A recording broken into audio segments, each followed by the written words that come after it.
Welcome to serial நேரம். இன்றைக்கி நம்ம என்ன பார்க்க போகிறோம் அப்படின்னா, நவம்பர் 15 அன்றைக்கி சுந்தரி சீரியலில் என்ன நடந்தது அப்படின்றத பார்ட் 4 பார்க்க போகிறோம்.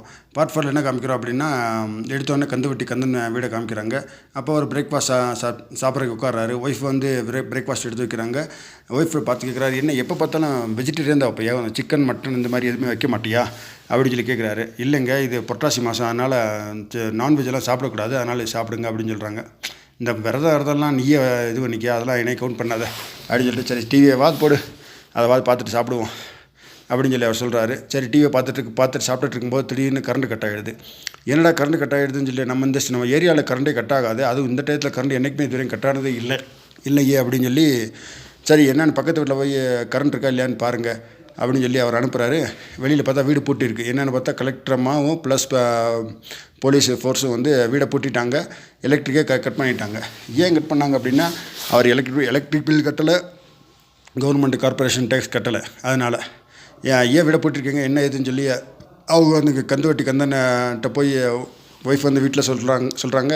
அவர் வந்து கலெக்டர் ஏன் என் வீடை போட்டிருக்கீங்க என்ன இது அப்படின்னு சொல்லி கேட்கும்போது, ஆமாம் நீ இந்த மாதிரி கவர்மெண்ட்டை ஏமாற்றிட்டுருக்க, கவர்மெண்ட்டுக்கு கார்பரேஷன் வரி கட்டலை, டேக்ஸ் எதுவுமே கட்ட கிடையாது, அதனால தான் கரண்ட் பில்லை கரண்ட்டை கட் பண்ணி விட்டேன் அப்படின்னு சொல்கிறாங்க. சொன்னோடனேவும் நீ இங்கேயே இருங்க, இன்னும் ஒரு நிமிஷத்தில் நான் இப்போ உங்களுக்கு சென்ட்ரல்லேருந்து கால் வரேன், நீங்களே இப்போ பூட்டை உடச்சி கதவை திறந்து விடுவீங்க அப்படின்னு சொன்னோடனே அவர் கால் பண்ணுறாரு.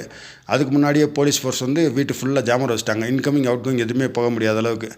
என்னை இந்த மாதிரி வீட்டுக்குள்ளே அடைச்சி வச்சு என்னைய இந்த மாதிரி கட்டாயப்படுத்துறது இது சரியில்லை அப்படின்னு சொல்லி கந்தன் சுந்தரி மேடத்தை பார்த்து சொல்கிறாங்க. சொன்னோடனே அவர் என்ன சொல்கிறாரு, அவங்க என்ன சொல்கிறாங்க, இதே மாதிரி தான் உங்கள்கிட்ட எத்தனை பேர் வட்டிக்கு கடன் வாங்குறவங்கள்ட்ட அதிக வட்டி நீ வசூலித்து அவங்களே இதே மாதிரி தானே வீட்டுக்குள்ளே வச்சு பூட்டி ரொம்ப கஷ்டப்படுத்திருப்பேன், அந்த கஷ்டம் உனக்கு ஒரு நாளாக தெரியணும், அதனால தான் நான் அந்த மாதிரி பண்ணேன் அப்படின்னு சொல்லி அவங்க போல்டாக பேசுகிறாங்க.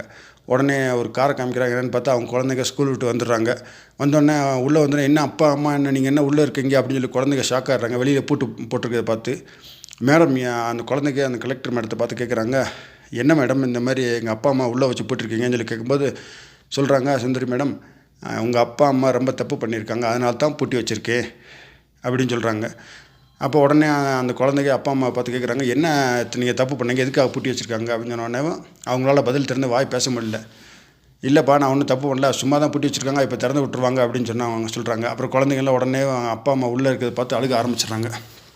நீங்கள் அழுகாதங்கடா செல்லுங்களா அப்படின்னு சொல்கிறாங்க. மேடம் சீக்கிரம் வீடை திறந்து விடுங்க, இல்லைனா வேறு மாதிரி ஏதாவது ஆகிடும் அப்படின்னா, இதே மாதிரி தானே எத்தனை குழந்தைங்க நீ வீடை பூட்டி வச்சு யாருக்கு கடன் கொடுத்து அவங்க கடன் கொடுக்க முடியாமல் கஷ்டப்படும் போது அவங்க குழந்தைகளும் அவங்க பேரண்ட்ஸும் அவங்க அப்பா அம்மா இப்படி தான் அழுதுருப்பாங்க. அதை ஒரு நாளாக அந்த வழி ஒரு நாளாக உனக்கு தெரியணும் அப்படின்றக்காக இந்த மாதிரி பண்ணேன் அப்படி. இன்றைக்கி என்ன வேணால் பண்ணுங்கள், ஆனால் இருந்தாலும் எனக்கு சென்ட்ரல் லெவல் ஆளுக்கு நான் என்ன வேணால் பண்ணுறேன்னு பாருங்கள் அப்படின்னு சொன்னேன். சுந்தரி மேடம் தைரியமாக, இந்த ஐடியா கூட எனக்கு தானாக வந்தது கிடையாது, நீ சொல்லி தான் வந்தது. நீ சொல்லினா நீ மற்றவங்களை எப்படி துன்புறுத்துறியோ அதெல்லாம் அவங்களாம் எப்படி துன்புறுத்தணும் அதெல்லாம் எனக்கு தெரிய போய் தான், அதே மாதிரி உனக்கு அந்த துன்பத்தை கிடைக்கணும், அதே மாதிரி கஷ்டத்தை நீ தெரிஞ்சுக்கணும் அப்படின்றக்காக தான் நான் பண்ணேன் அப்படின்னு சொல்லி அவங்க சொல்கிறாங்க.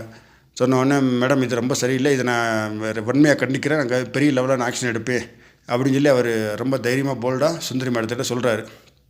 சொன்னோடனே அவங்க என்ன சொல்கிறாங்க, சரி ஓகே நீ என்ன பண்ணணும் பண்ணு.